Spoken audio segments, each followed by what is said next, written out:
यह चंद्रमा, जुलाई के महीने की ये पूर्णिमा, ये साल का सुपर मून है। इस दिन चंद्रमा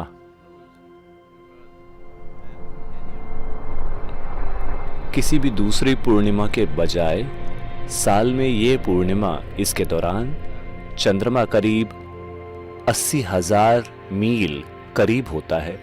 यानी कि चंद्रमा जो आपको गुरुत्वाकर्षण से ऊपर खींचता है, ये साल के बाकी पूर्णिमाओं के बजाय ज़्यादा इसका ऊपरी खिंचाव होता है।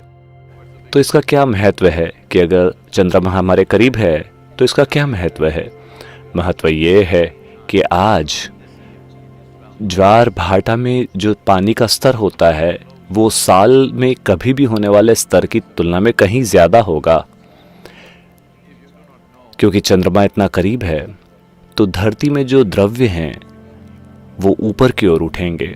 अगर आपको ये बात पता ना हो तो हर वो चीज़ जो ऊपर उठ सकती है वो इस रात ऊपर उठेगी। कि आपको इससे चूकना नहीं चाहिए, आपको भी ऊपर उठना चाहिए। जब समुद्र ऊपर उठ रहा है, जब लाखों टन पानी ऊपर जाना चाह रहा है चंद्रमा के गुरुत्वाकर्षण के कारण, क्या आपको लगता है कि आपके शरीर के तरल पदार्थ ऊपर नहीं उठेंगे? जब मैं कहता हूं तरल पदार्थ, ये केवल खून की बात नहीं है।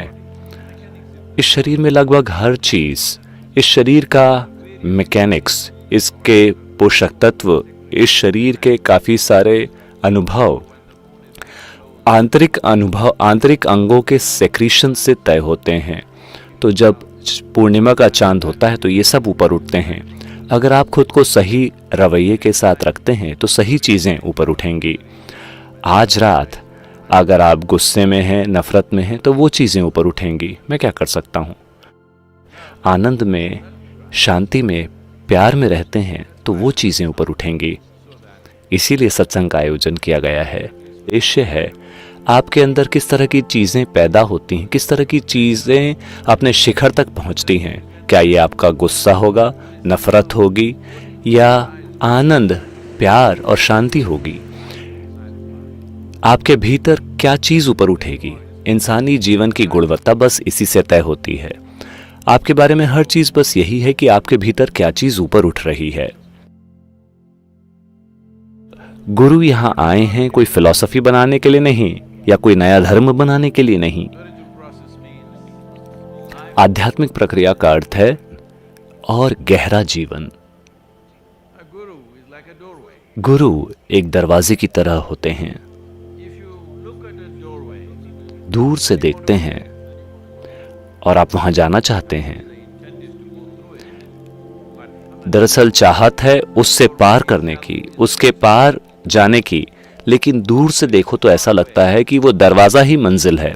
तो अगर आप दूर हैं तो गुरु ही आपकी मंजिल हैं। फिर गुरु का काम है आपको इस सृष्टि की दुनिया में लेकर आने का, क्योंकि आपने अपनी खुद की दुनिया बनानी शुरू कर दी है। आप विश्वास मित्र की तरह हैं। आपने अपने मन में अपनी खुद की दुनिया बनानी शुरू कर दी और वहां ही जीना शुरू कर दिया। फिर गुरु का काम है आपको इस सृष्टि की दुनिया में लेकर आना। अगर आप इसे नहीं समझते तो इसे भगवान की अपनी दुनिया में लेकर आना। तो मुझे क्या करना होगा? सृष्टि की दुनिया तक पहुंचने के लिए मुझे क्या करना होगा? आपको कुछ भी नहीं करना है। आप वहीं पर हैं। आपको बस थोड़ा सा थामना है। आपको जागरूकता के साथ सांस लेना, जीना सीखना चाहिए। आपका दिल जागरूकता से धड़कना चाहिए। शरीर का हर स्पंदन जागरूकता के साथ होना चाहिए। सबसे बढ़कर चेतना, जो आपके अस्तित्व का स्रोत है, वह आपके जीवन का सबसे सामने का हिस्सा होना चाहिए। कुछ लोग करीब आते हैं और गुरु को गले से लगा लेते हैं।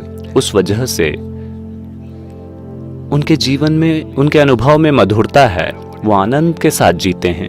इससे कोई फर्क नहीं पड़ता कि उनके जीवन की परिस्थितियों में क्या हो रहा है, क्योंकि उन्होंने कृपा को छू लिया है। लेकिन एक और तरीका यह है कि कोई और आता है और उसमें विलीन हो जाता है। क्योंकि ज्यादा गहराई में देखें तो गुरु एक एसिड की तरह है। हाँ, आप देख सकते हैं, हमेशा एक एसिड की तरह। तो आप बस इसमें विलीन हो सकते हैं। अगर आपका दिल आपके गुरु के लिए धड़कता है, या आपकी सांस आपके गुरु की तरह महसूस होती है, या ऐसा लगता है कि आपके गुरु ही आपकी मुक्ति हैं, यह आपके ऊपर है। गुरु आपकी सांस हो सकते हैं, आपके दिल की धड़कन हो सकते हैं, या आपकी मुक्ति हो सकते हैं। यह आपका चुनाव है। गुरु तक कैसे पहुंचा जाए? जैसा कि मैंने कहा, या तो आप दूर से सिर झुकाना सीख सकते हैं, या आप गले लगा सकते हैं, या आप विलीन हो सकते हैं। आज गुरु पूर्णिमा है। आप जो भी चुनाव करते हैं, मैं आपके साथ हूं।